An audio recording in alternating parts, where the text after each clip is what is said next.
여호와를 경외하며 그 도에 행하는 자마다 복이 있도다. 내가 내 손이 수고한 대로 먹을 것이라. 내가 복되고 형통하리로다. 내 집 내실에 있는 내 아내는 결실한 포도나무 같으며 내 상에 졸린 자식은 어린 감람나무 같으리로다. 여호와를 경외하는 자는 이같이 복을 얻으리로다. 여호와께서 시온에서 내게 복을 주실지어다. 너는 평생에 예루살렘의 복을 보며 내 자식의 자식을 볼지어다. 이스라엘에게 평강이 있을지어다. 아멘.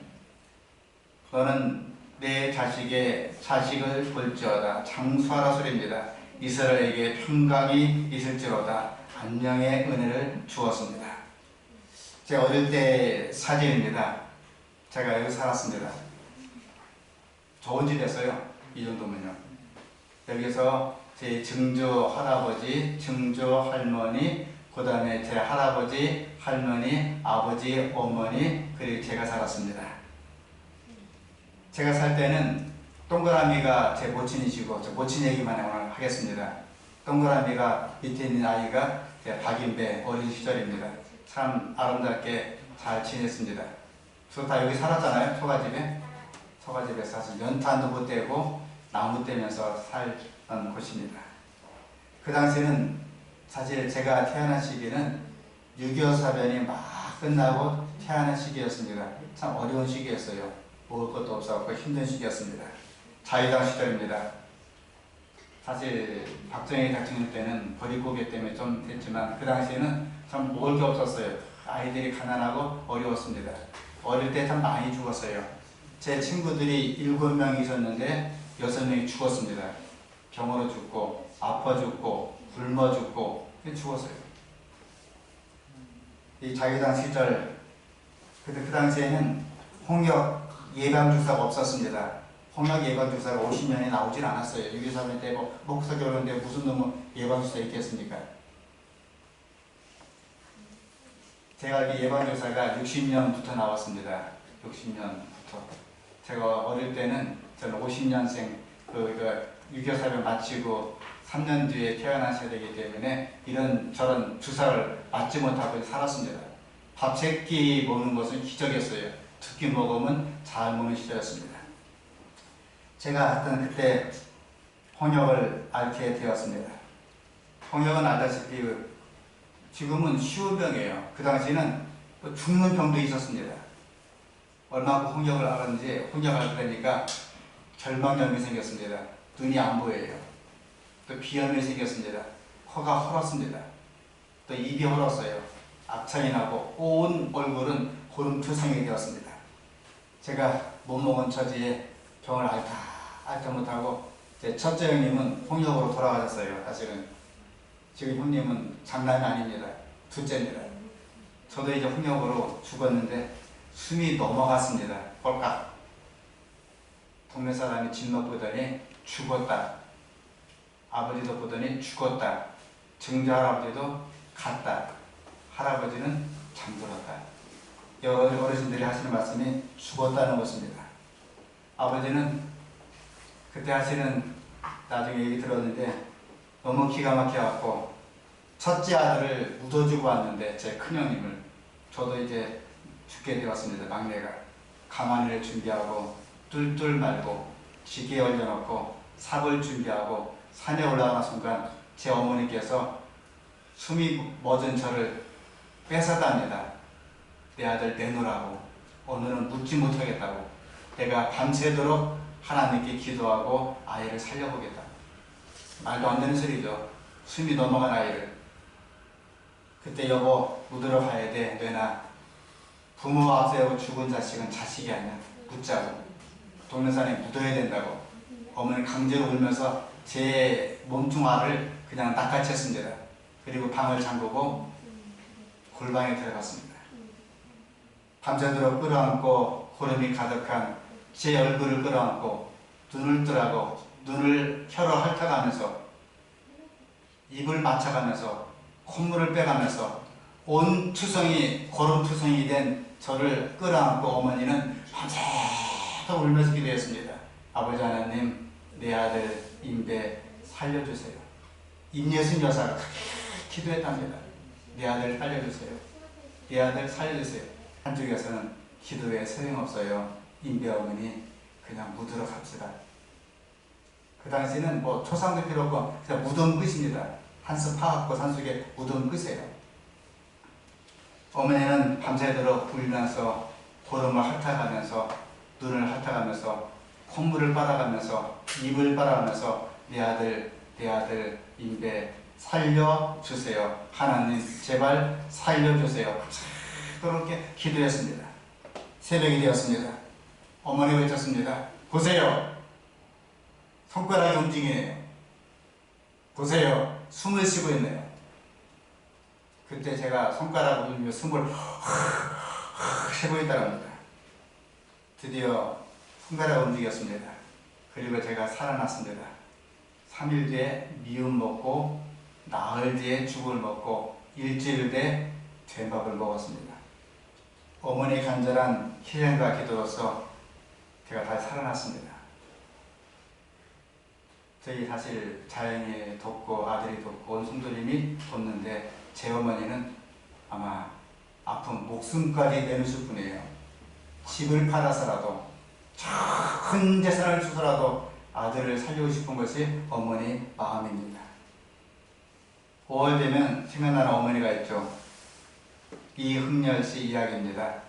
음악에 남다른 재능이 있었습니다. 1909년생 7월 7일생 1980년 11월 17일 죽었습니다. 79세로 돌아갔었죠. 그런 재능이 있어서 음악 공부하기 위해서 일본으로 유학 다녔습니다. 그는 작곡 전공했어요. 근데 작곡자가 피아노 없으면 작곡을 하지 못합니다. 그래서 어머니께 편지 썼습니다. 어머니, 불쌍한 우리 어머니, 아버지 일찍이 돌아가시고 과부가 되어서 이모순 집사님도 일찍이 과부가 되어서 아이를 양육했잖아요. 이분도 28살에 과부가 된 분이에요. 28에 과부돼서 이흥렬 아기를 키워왔습니다. 어머니 제가 피아노가 없으니 더 이상 음악 공부를 할 수가 없네요. 음악에는 피아노가 필수인데 할 수가 없습니다. 소자는 일본 유학 그만두고 접고 귀국하려고 합니다. 한편 이 홀로 된 과부된 어머니는 유학된 아들 뒷바라지하고 재산을 다 탕진하고 빚만 늘어간 처지였습니다. 더 이상 돈이 없어요. 그날부터 어머니는 독한만 먹고 하루에 한 끼를 먹었습니다. 한 끼를 먹고 두끼값을 전략하고 새벽부터 땅거미 질 때까지 동네 근처에 모든 산을 죽여갖고 솔방울을 긁어 모았습니다. 땅 한 평도 없으니 농사 질 수도 없고 소작을 안 줘요. 남자가 아니기 때문에. 그래서 그 어머니는 산속을 누벼가면서 맨발로 흙을 파헤쳐가지고 솔방울을 다 긁어 모았습니다. 그 당시에 솔방울은 불쏘시개로 팔았습니다. 거금 400원을 모았어요. 그 다음에 쌀한가마가 12원, 13원 할 때 400원을 모았습니다. 엄청난 돈이에요. 그거 모은다고 어머니는 손이 다 까지고 손발이 다 휘어지고 손이 완전히 남자 손보다 더 거친 손이 되었습니다. 그렇게 긁어 모아서 아들에게 피아노 사줬습니다. 아들이 나중에 작곡자가 되었어요. 그리고 지은 노래가 이 노래입니다. 나가실 때 괴로움 다 잊으시고 기를 때 밤낮으로 애쓰는 마음 진자리 마른 자리 가라앉으시며 손발이 다 닳도록 고생하셨는데 그 어머니 과부가 돼가지고 손발이 다 닳도록 솔방을 긁어 모은다고 손이 다 닳았습니다. 하늘 아래 그 무엇이 넓다 하리요 어머니 희생은 가히 없어라. 영상 보시겠습니다. 나 실제 괴로움 다 잊으시고 기르실 때 밤낮으로 애쓰는 마음 진 자리 마른 자리 가라앉으시며 손발이 다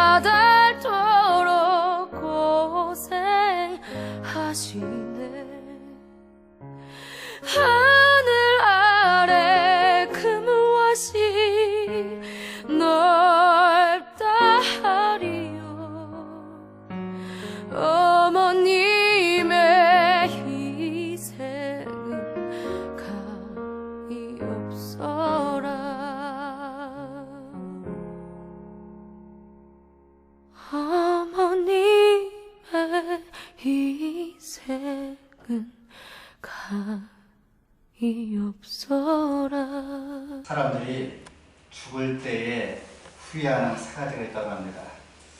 어쩌면 제가 신학교에 와서 이 어버이에 대한 설교를 2014년도에 한 번, 2015년도에 한 번, 2016년도 한 번, 2018년, 2019년, 20년 5번째 합니다. 특별한 일이 없는 한 신답에서는 마지막 설교가 될 것 같습니다. 이 어버이날 설교는 똑같은 주제지만 내용이 틀리지만 우리에게 심금을 올리는 내용입니다. 첫째, 풀지 못한 것에 대한 후회가 있다고 합니다. 풀어야 되는데, 저 사람과 풀어야 되는데 풀지 못한 후회가 있답니다.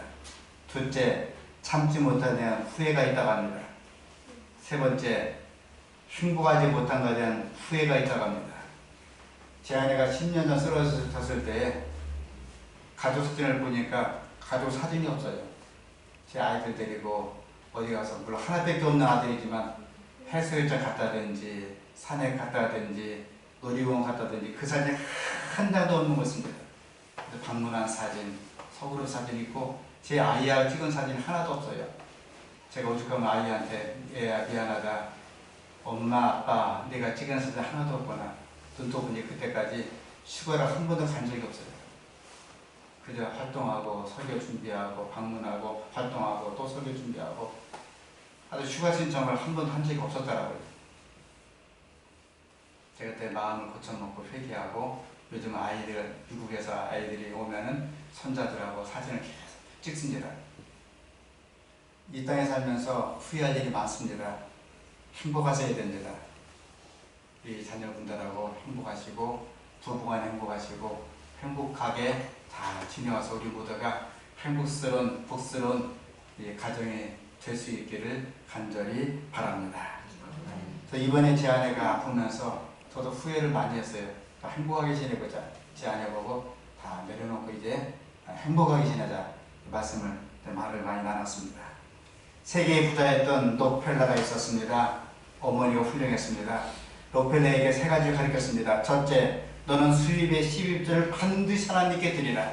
둘째, 하나님께 예배 드릴 때 언제나 앞자리에 서도록 해라. 셋째, 너는 예배 시간에 설교 들을 때 목사님 말로 듣지 말고 하나님 말씀으로 언제나 들으라. 그 결과 록펠러는 하나님 역사하신 복을 풍성히 받았습니다. 그럼 잘 됐습니다. 제일한 부자가 되었습니다.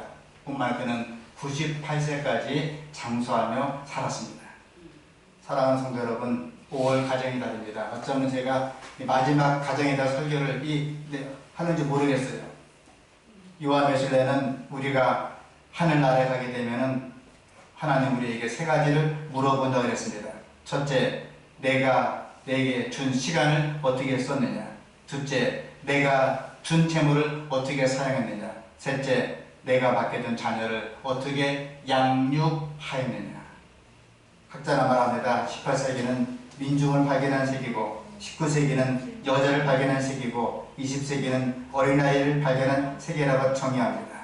21세기는 가정을 발견한 세계라고 얘기해주고 있습니다.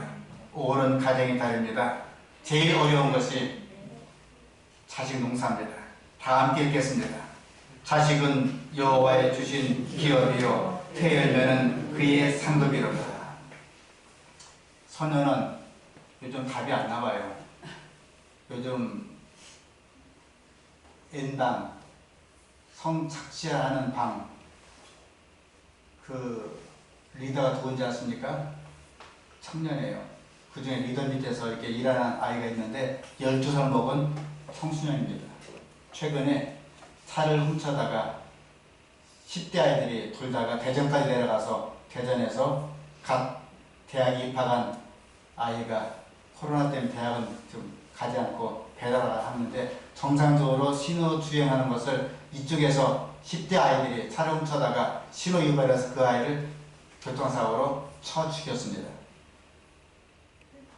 소년원들이 많아요. 통계를 해봤습니다. 부모가 원만하고 부부관계 원만한 행복스러운 가정은 비행 청소년이 거의 없습니다. 가정에 뭔가 문제 있는 아이들이 비행을 저지릅니다. 부부가 원만하고 부부관계가 삐끗덕거리는 가정은 28%, 부부 관계가 삐걱거리고 부모 가정도 엄마는 가정 35%, 또 부부도 삐그덕거리고 부모 관계도 삐그덕거리는 그런 불효머신한 가정에서는 90%가 비행 청소년이 나온다는 것입니다. 부부가 진실하고 정직하고 행복해야 될 이유를 설명해 주고 있습니다. 제가 학생 시절에 출석하던 교회가 있었어요. 왕신유교회입니다. 학생반 원인이 60명이 넘었습니다. 아는데 80명이 나왔어요. 학생 회장을 했습니다. 60명, 80명이 거의 다 교인들 자녀예요. 그런데 안식일날 교회를 안 나옵니다. 삼요학교를 안 보냅니다. 왜요? 보내면 손해볼 것 같으니까. 더 좋은 대학, 더 좋은 직장 가야 되는데 교회에 나오면 손해보는 것 같으니까 그들이 교회 출석 않는 것입니다. 삼요학생 딱 둘 있었어요. 박인배하고 석윤철, 지금 유생병원 과장으로 있다가 지금 요양병원 가 있는 석윤철 박사, 그 친구가 단 둘이 삼요학교 나왔습니다. 지금 생각하면은 삼역을 안 나왔다고 자쟁이 아니었습니다. 삐뚤어 나가고 험한 데 있고 여러 가지를 방탕하다가 지금 교회는 3차 문제고 제2병대를 못 살고 죽은 아이들이 많습니다. 가정을 다스리지 못했다는 것은 인생에 실패했다는 것을 의미합니다. 유명한 철학자는 말합니다. 가정은 국가와 근본 세포를 형성한다는 것입니다. 부모들은 자신들의 품성과 가정생활에서 하늘 아버지의 사랑과 선행의 모범을 보이도록 노력하라. 가정의 햇빛이 가득 차게 하라. 이것은 그대들의 자녀들에게 토지나 돈보다도 훨씬 더 가치가 있을 것이다. 돈 좋죠. 재산 좋죠. 그러나 자녀가 행복스럽게 주님 안에서 살아야 될 줄 믿습니다. 요즘은 참 빠른 세상입니다.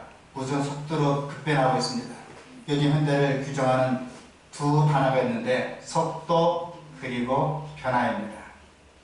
그 중에 제일 중요한 것은 우리의 가정이 행복스러운 가정이 되어야 된다는 것입니다. 성경은 얘기합니다. 첫째, 가정은 하나님이 세우신 최초의 기관입니다.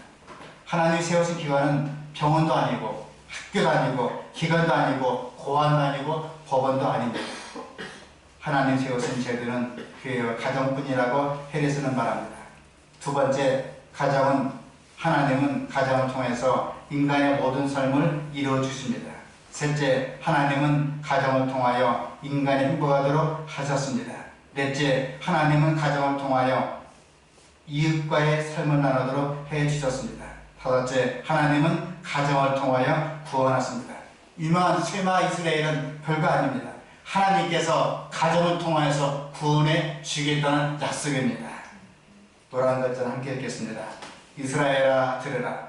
우리 하나님 여호와는 오직 하나님이시니 너는 마음을 다하고 성품을 다하고 힘을 다하여 네 하나님 여호와를 사랑하라. 오늘날 내게 명하는 이 말씀을 너는 마음에 새기고 내 자녀에게 부지런히 가르치며 집에 앉았을 때든지 길에 행할 때든지 누웠을 때든지 일어날 때든지 이 말씀을 강론할 것이며 너는 또 그것을 내 손목에 메어 기호를 삼으며 내 비관에 붙여 표를 삼고 내 집 문서주와 바깥문에 길어가지세. 오늘날 가정은 심각한 위기를 맞고 있습니다. 첫째로 문제 해결 능력을 상실한 가정입니다. 둘째, 서로에게 무관심합니다. 일주일 동안에 아빠, 엄마하고 함께 식사한 적이 거의 없다는 것이에요. 부인은 부인대로, 남편은 남편대로 서로 무관심합니다. 세 번째로 거칠고 폭력적인 가정입니다. 제가 어느 집에 방문 갔는데 우연히 일부러 들은 게 아니에요. 부인이 툭 칩니다. 야, 일어나. 밥 처먹고 회사 가야지. 전 잘못 들은 줄 알았어요. 밥 처먹고 회사 가야지. 근데 여기서는 이쌍! 니은 나옵니다. 답이 안 나와요. 언어 폭력이 많습니다. 실제로 물리적 폭력이 많습니다. 저는 사실 제 아내하고 나이 차이 좀 나는 거 아시죠? 제가 군대에 있을 때 제 아내는 중3이었다더라고요. 나이 차이 꽤 납니다. 지금까지 제 아내가 야, 저 한 적이 없어요. 여보, 갔다 왔습니다. 자, 먹겠습니다. 고맙습니다. 요즘 이상하게 언어 폭력이 잦아요. 반말 탁탁합니다. 그리고 심지어는 폭력도 행사하기도 합니다. 네 번째로 죄악에 노출된 가정이 있습니다. 요즘 사회 여자가 모이면 말하는 얘기가 있습니다. 연하 애인이 있으면 금메달, 10살 미만이면 다이아몬드 메달, 동갑내기 애인이 있으면 은메달, 연상 애인이 있으면 동메달, 애인이 하나도 없으면 목메달. 이 사회는 그렇게 살고 있습니다. 다섯 번째, 가정의 사명은 이런 가정입니다. 왜 결혼했는지, 왜 사는지 모르는 거예요. 심지어 우리나라에 실제 조사해 봤답니다. 부인들에게 앞으로 다시 태어나면 지금 있는 이 영감님하고 결혼하시겠는겨? 그때 10명 가운데, 아니 100명 가운데 97명이 안 하겠다는 것입니다. 다른 남자를 구하든지 혼자 살겠다는 것입니다. 남자들은 그래도 한 대여섯 명은 그렇게 하겠답니다. 가정은 신성해야 됩니다. 얼마 전에 재림 신문에 보니 재림 신자들의 이혼율이 예수 믿지 않은 사람보다 높다는 것을 알려주고 충격을 받았습니다. 에덴트시드 리뷰에 보면 일반인보다 크리스찬 재림 성도의 이혼율이 더 높다고 페이스워크에 설명해 주고 있습니다. 이유를 물어보니까 재림 성도의 여성분들이 여건이 신장돼서 많이 배웠어요. 간호사, 의사, 약사, 회사 많습니다. 그것 때문에 이혼율이 높다는 것은 사실 저주가 됩니다. 교육을 많이 받아서 이혼한다는 것은 더 저주가 돼요. 그러므로 교육을 많이 받았던, 경제력이 있던 어떤 간에 부부는 부부답게 잘 살아야 되는 것입니다. 저는 바라기는 여러분 가정이 더 행복스럽고 더 건강하고 더 아름답게 살게 될 수 있기를 간절히 바랍니다. 함께 읽겠습니다. 너는 너희 하나님 여호와의 명한 대로 내 부모를 공경하라. 그리하면 너희 하나님 여호와가 내게 준 땅에서 내 생명이 길고 복을 받으리라. 어떻게 부모를 공경할까요? 첫째, 어린 아이일 때는 순종을 배워야 됩니다. 둘째, 청년일 때는 용납하고 감사함으로 공경해야 됩니다. 용납은 용서를 말합니다. 셋째, 성인이 되어서는 부모를 인정하고 절대 버려서는 아니 됩니다. 넷째, 부모님을 교회로 인도하기 위해서 최선을 다하는 것이 가장 큰 효도입니다. 성경은 말합니다. 인생은 70이요 큰 가람은 80이라도 남자들은 79세, 여성들은 죄가 없기 때문에 오래오래 사셔야 됩니다. 86세를 평균 수명입니다. 가능하신 여성들은 더 오래 사세요. 90이고 100살이고 좋습니다. 저도 이게 듣다 보니까 제 나이 어머님은 60대 중반이 되어서 은퇴를 1년 남겨놓고 남은 평균 수명은 15년 남았어요. 건강하고 짧은 수명이지만 행복하게 사셔야 됩니다. 성도 여러분, 효도는 하나님이 허락하신 첫 번째 계명입니다. 최근에 뉴스를 보니까 제가 깜짝 놀랐습니다. 싫어합니다. 모친이 병들었다고, 모친은 70대 모친이에요. 친아들이 어머니를 끌고 가서 산속에 생매장했습니다.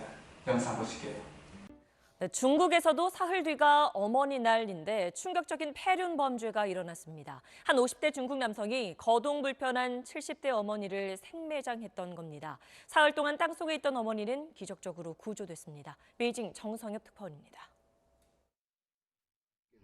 남성 2명이 흙구덩이 속에서 누군가를 꺼내려 애쓰고 있습니다.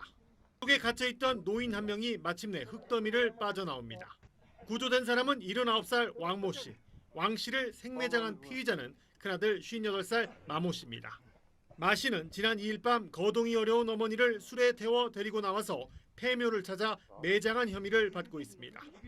마 씨 아내의 신고를 받은 경찰은 발뺌하던 마 씨의 자백을 받아내고 범행 사흘 만에 왕 씨를 구조했습니다. 병원에 옮겨진 왕 씨는 간단한 의사소통이 가능해지자 자식 걱정부터 했습니다.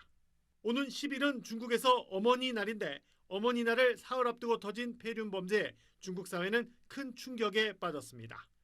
마 씨를 향한 비난과 함께 고령화 사회에 진입한 중국의 노인 부양 문제를 더 이상 외면해선 안 된다는 지적도 나왔습니다. 인구 절벽과 고령화는 빨라지고 있는데 미중 무역 전쟁과 코로나 사태 등으로 경제 성장마저 제동이 걸리면서 이 중국 사회에 감추고 싶은 현실이 속속 드러나고 있습니다. 베이징에서 SBS 정성현입니다. 삼육대학교 홍보대사인 장사익 선생님이 부른 노래입니다. 가슴 찡하게 합니다. 영상 보시겠습니다. 삼육대학교 홍보대사이시죠?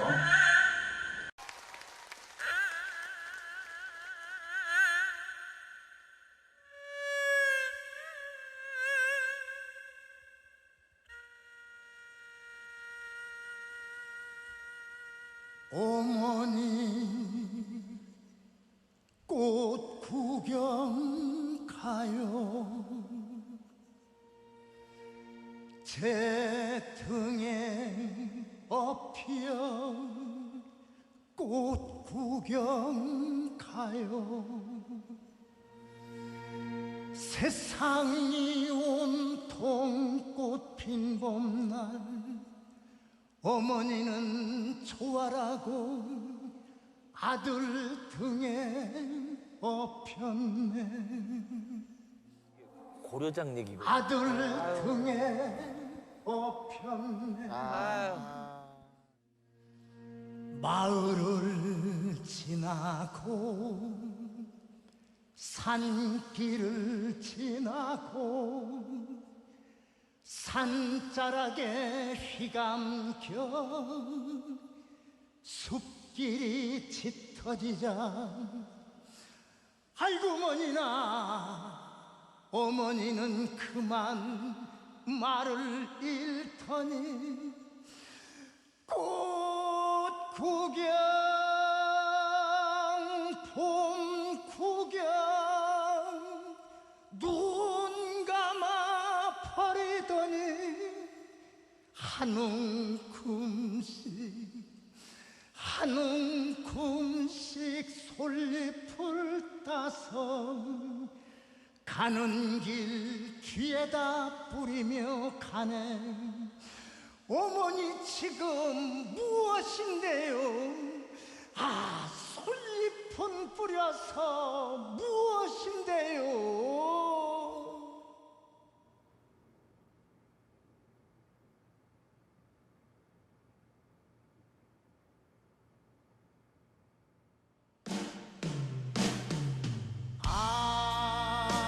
아들아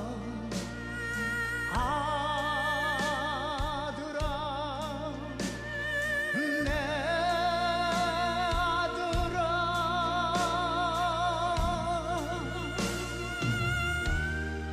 너 혼자 내려갈 일 걱정이구나. 길 잃고 헤맬까 걱정이구나.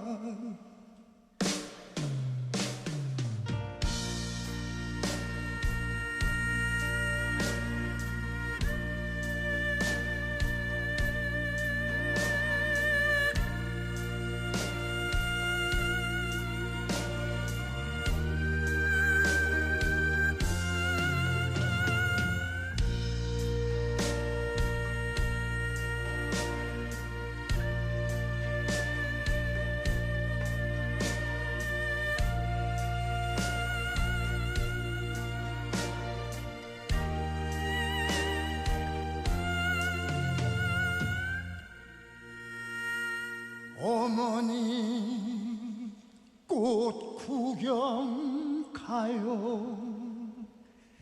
제 등에 업혀 꽃 구경 가요. 세상이 온통 꽃 핀 봄날 어머니는 좋아라고 아들 등에 업혔네. 마을을 지나고 산길을 지나고 산자락에 휘감겨 숲길이 짙어지자 아이고 어머니나 어머니는 그만 말을 잃더니 꽃 구경 봄 구경 눈 감아 버리더니 한 움큼씩 솔잎을 따서 가는 길 뒤에다 뿌리며 가네. 어머니 지금 무엇인데요? 아, 솔잎은 뿌려서 무엇인데요?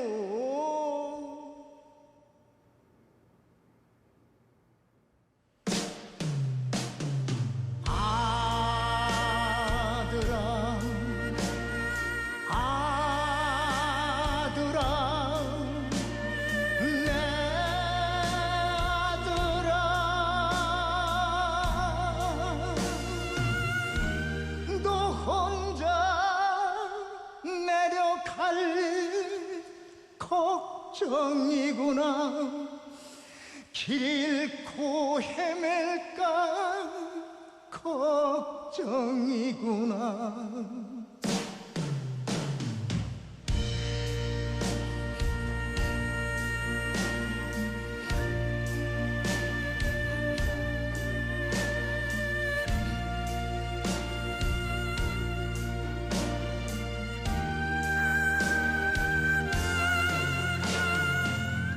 어머니 꽃 구경 가요. 제 등에 엎여 꽃 구경 가요. 세상이 온통 꽃핀 봄날 어머니는 좋아라고 아들 등에 엎였네. 마을을 지나고 산길을 지나고 숲길이 짙어지자 아이고 어머니나 어머니는 그만 말을 잃더니 한 움큼씩 솔잎을 따서 가는 길 뒤에다 뿌리며 가네. 어머니 지금 무엇인데요? 아, 솔잎은 뿌려서 무엇인데요?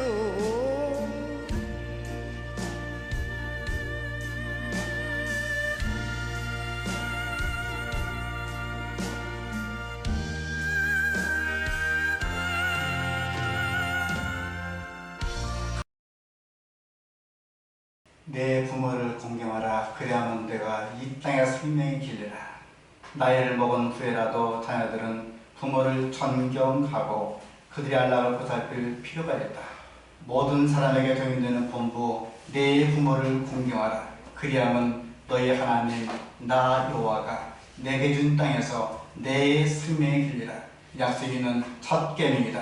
이 엄숙한 의무는 모든 아들, 딸들을 망라하여 주께서 신실한 자들에게 주실 땅에서 장사를 드리는 한 가지 조건이기도 하다. 그대가 순종하면 그대의 하나님 여호와께서 그대에게 주시는 땅에서 오래오래 살 것이다. 그대가 만일 순종하지 않으면 그대는 그 땅에서 장수하지 못할 것이다.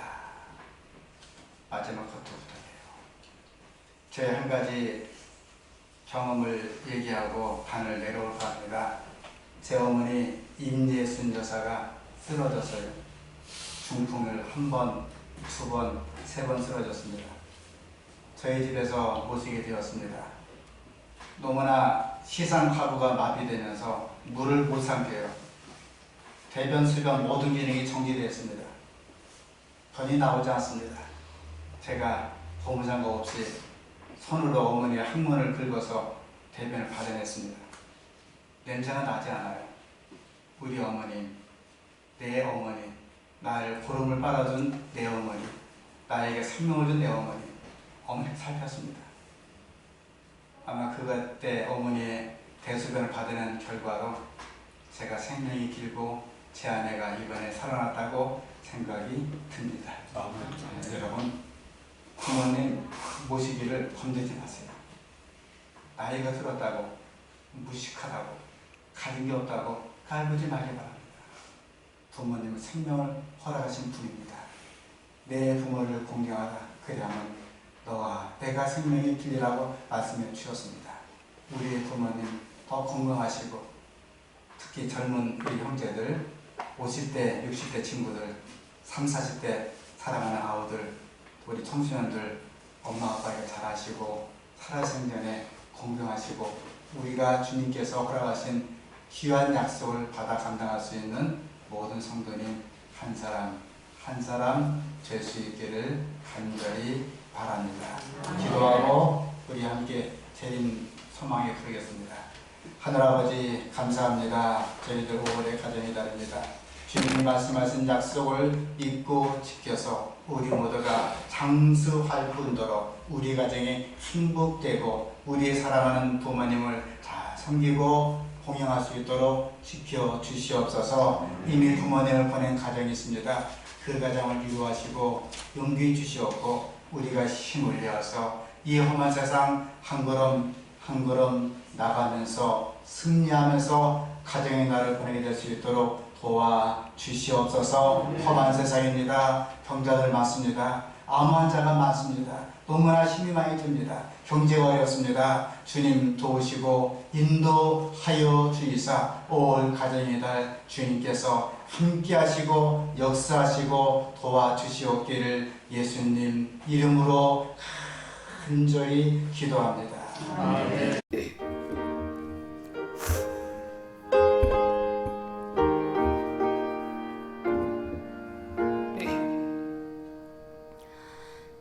나의 등 뒤에서 나를 도우시는 주, 나의 인생 길에서 지치고 고나여 매일처럼 주저앉고 싶을 때 나를 밀어주시네.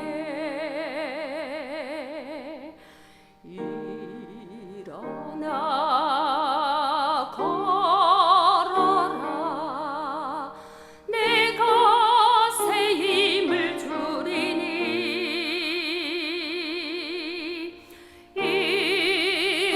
일어나 너 걸어라. 내 너를 도우리. 나의 등 뒤에서 나를 도우시는 주, 평안히 길을 갈 때 보이지 않아도 지치고 고나여 넘어질 때면 다가와 손 내미시네. 일어나 걸어라. 내가 새 힘을 주리니.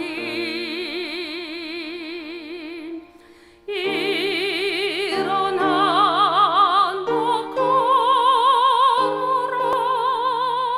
내 너를 도우리.